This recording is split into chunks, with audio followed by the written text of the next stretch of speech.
বন্ধুরে না দেখিলে পরাণ পুরে, না দেখিলে পরাণ পুরে। না রাখি মাটিতে, না রাখি পাটিতে, না রাখি পালঙ্গের উপরে,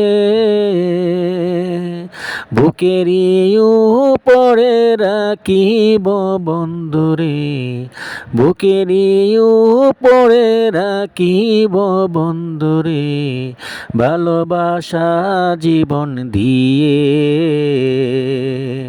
ভালোবাসা জীবন দিয়ে। আমি একজন বাবা, আর আমি একজন বাবার জায়গা থেকে আমি সবাইকে বলছি, সবার উদ্দেশ্যেই বলছি, আমরা যারা ইউটিউবে আছি, টিকটকে আছি বা ফেসবুকে আছি, সবার উদ্দেশ্যেই বলছি বন্ধুরা, আমরা যেন ভুলে না যাই যে আমাদের মা বাবার কথা। আজকের এই ভিডিওটা দেখে অন্ততপক্ষে সবার একটু হলে মনে পড়া উচিত, বা আমাদের মনে থাকা উচিত, বা মনে করা উচিত যে আমাদের মা বাবাও আমাদেরকে ঠিক এরকমভাবে বুকের উপর করে মানুষ করেছেন, বুকের উপর রেখে আমাদেরকে ঘুম পাড়াইছেন।